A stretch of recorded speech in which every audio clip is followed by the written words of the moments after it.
The realm of Narslan is plagued by terrifying evil, but with one swing of a blade, the day can be saved. Norgal, the Headlopper, has arrived, and evil should beware.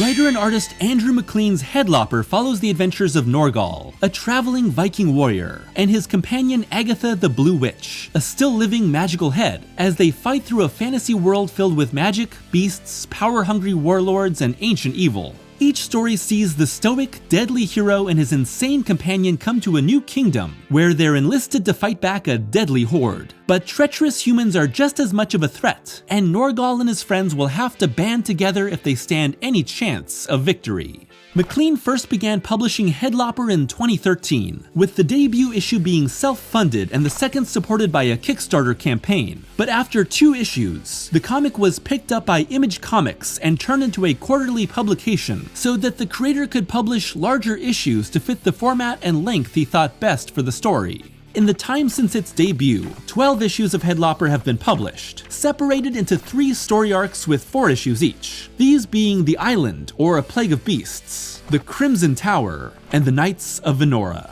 What makes Headlopper refreshing is its thrilling pace and ability to capture classic fantasy with a focus on modern interpretive action. By looking at MacLean's ever-expanding world, his cartoonish depiction of brutal violence, and each story's balance of badass thrills and tragic consequences, we'll see what makes Headlopper into a one-of-a-kind piece of modern comic book fantasy. Cold is the wind when the howl is born, a trumpet to chill the blood and bone. Shadows slide and raise the dust, and old crones speak their warnings thus. The wolves have come, child. The wolves have come. All of Headlopper takes place in the mythic world of Narslan, with each story arc taking Norgal and Agatha to a different realm and a different series of challenges. In The Island, Norgal arrives in Bara, where an ancient sorcerer and his minions have sent wave after wave of beasts to overwhelm the human kingdom that rules the land. Norgal is soon hired to stop the creatures and travels across the island, but the island introduces the recurring theme of corruptive power and ancient evil that dwarfs the strength of normal men. Of course, Norgal is no normal man. After 12 issues, there is still very little known of the so-called Headlopper beyond his legend being known far and wide. And for a man as massively wide and muscled as he is, Norgal is dangerous because of his speed and skill with a blade. The Crimson Tower takes Norgal and his fellow warrior Zania Kotaka, introduced in the previous volume, and places them alongside several other warriors inside the dangerous psychedelic titular dungeon. MacLean stylizes these 4 issues very much like a dungeon crawl, with each chapter pushing the characters into a new room filled with traps and monsters, picking off warriors one by one. The thrills of combat are offset by the accidental tag-alongs of Torpal and Bick, 2 small brothers pulled into the Crimson Tower who must fight alongside the much more capable heroes if they hope to escape. Their story brings tragedy, comedy, and greater pathos, while Norgal and Zania bond during their fight. The Knights of Venora pushes into all-out war as Norgal and Agatha enter the besieged city of Venoria, as an army of goblins comes to take what they believe is rightfully theirs. MacLean creates a threat too large for the Headlopper to defeat by himself, and introduces several new warriors who can turn the tide of battle, but only if they trust one another. It's here that MacLean chooses to finally show how Norgal and Agatha met, and why their fates have become permanently intertwined, setting the series off in a new direction. Throughout all of these various scenarios, MacLean focuses on classic themes of good versus evil, sacrifice versus selfishness, loyalty versus treachery. He's not looking to reinvent the fantasy genre, but instead to deliver it in a refreshing, thrilling package. I grew up watching fantasy movies like Conan played by Arnold Schwarzenegger, Ray Harryhausen's Clash of the Titans, and Krull, said MacLean. That's what originally made me want to make Headlopper. I was much older when I started reading Conan or Farfet and the Grey Mouser. As a kid, I just loved monsters. Every monster on TV scared the shit out of me, but I just loved them. In addition, MacLean has cited Mike Mignola's Hellboy, J.R.R. Tolkien's The Lord of the Rings, George R.R. Martin's A Song of Ice and Fire, Mobius, Hayao Miyazaki, and The Legend of Zelda as major influences on his storytelling. These influences assert themselves at different times throughout Headlopper's run, and if you look across the 3 volumes, you can see an evolution of MacLean's art, as well as his plotting. Both the island and the Crimson Tower are structured around putting Norgal and Agatha through a different trial each issue, with the heroes having a clear goal in mind and being forced to fight their way to the objective. In The Knights of Venora, MacLean eliminates the clear obstacle course structure in favor of a more complex, morally murky story propelled by the chaos of war. Objectives change, allegiances shift, and victory becomes far more difficult to obtain with each passing issue. In each of these stories, one final battle decides the fate of the realm. Zhou, even when the boiling fear in your belly climbs into your throat and squeezes your vision into a pinhole, even when your foe is so great the very air shakes as if to flee, and the earth at your feet crumbles and falls into abyss, you must resist. This is the true test of the warrior.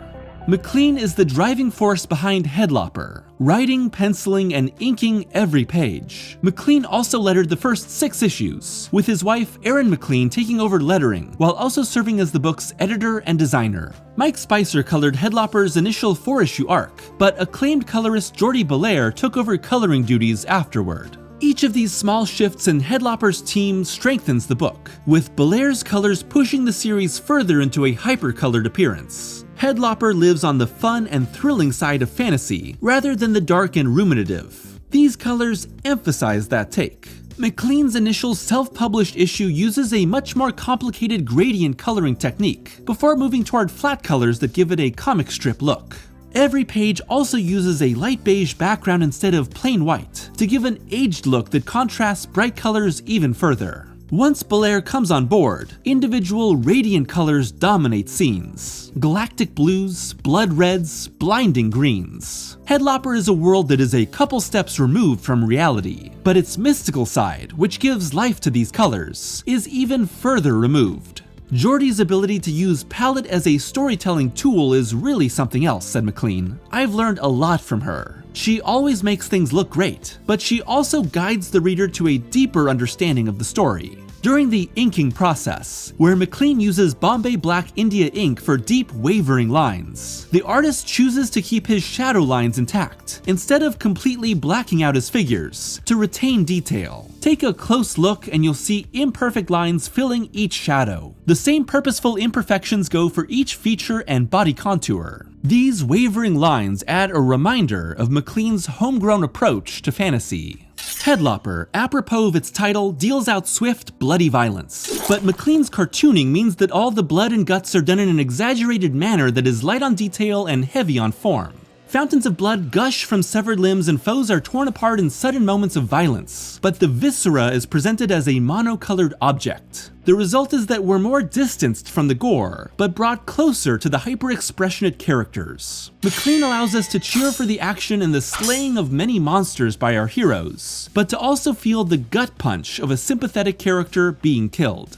Every character in Lopper is a caricature, exaggerating their physical characteristics to immediately inform a reader's impression of their personality. Norgal himself is built like a chest of drawers, extremely broad at the top and supported by wide, powerful legs. So when the hero propels himself at lightning speed in battle, it isn't surprising despite his size. His bushy brows and thick beard add a sense of stoicism to the hero, placing some gravitas at the center of the book without becoming over-serious. Agatha, the comic relief and continual source of surprise within MacLean's work, is exaggerated in every way. Massive nose, bulging eyes, thick coarse hair, and overall shown at times to be almost as big as Norgal's body. Agatha is a constant visual reminder that this series isn't bound by the laws of realism.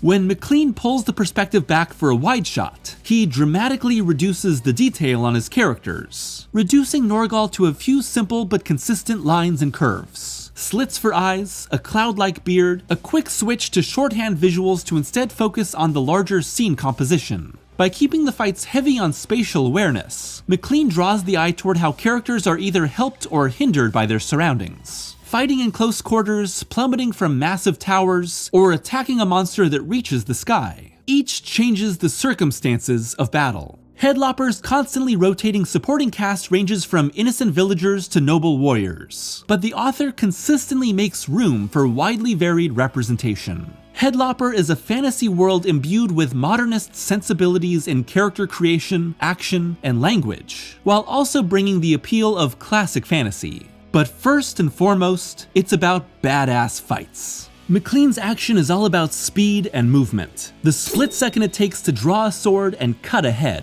This is why many of Headlopper's action beats show Norgal moving through his opponent, having already separated a beast's head from its shoulders and moving on to the next. Our hero is often outnumbered or put up against a creature that is far larger and stronger than he is, so the joy of these fights is in seeing how his skill and precision win the day.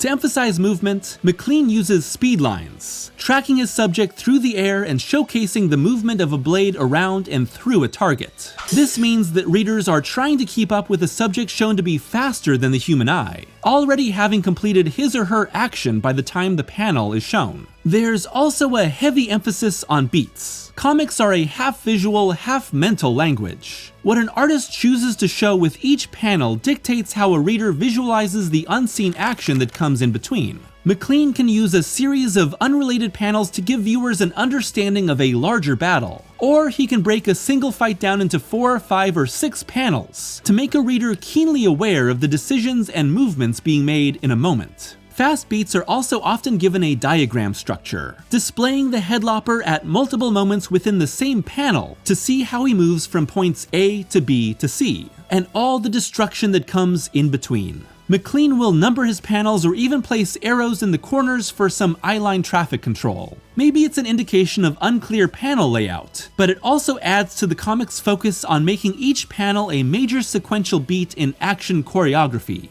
We know Norgal and his fellow heroes are capable of amazing feats, but watching them execute their actions becomes a joy to experience because of how MacLean allows us to go along for the ride. Ha! Point me at him! Seven hells, Agatha. Headlopper is a blend of thrills, humor, and tragedy. MacLean knows how to weigh these elements against one another, often undercutting a moment of triumph with the reveal of another loss to make the stakes higher.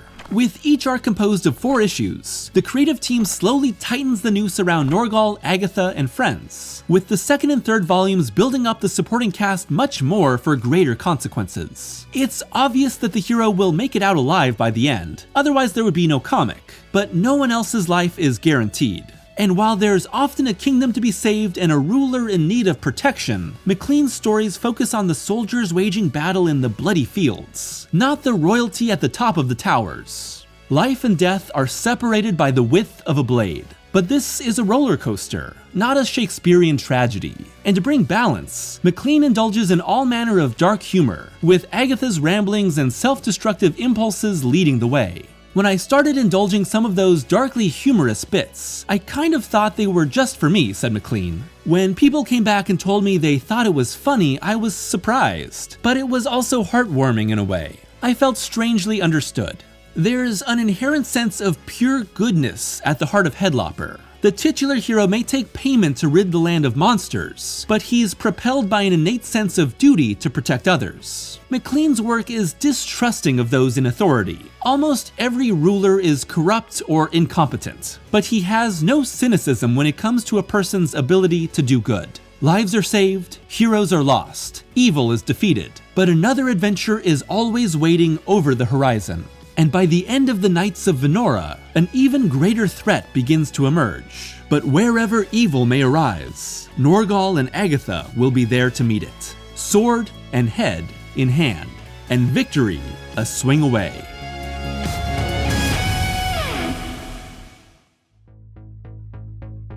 Thank you for watching today's video. Headlopper is one of my favorite comics in recent years, and I really wanted to highlight what makes it so fun and fresh and interesting and really just a joy to read. MacLean is doing really stellar work, and I hope this video made you interested in picking up a copy. Right now, the series is finished with Volume 3 and is going into Volume 4 pretty soon, and I felt this would be the perfect time to highlight the series. At the time of this recording, I'm in the middle of planning at-home Comic-Con, and hopefully you've enjoyed what happened. I plan on releasing some more Patreon exclusive reviews fairly soon, so if you're interested, that's only $1 a month. I hope to see you there, and I will see you very soon for the next video. Take care of yourself and take care of each other. Bye.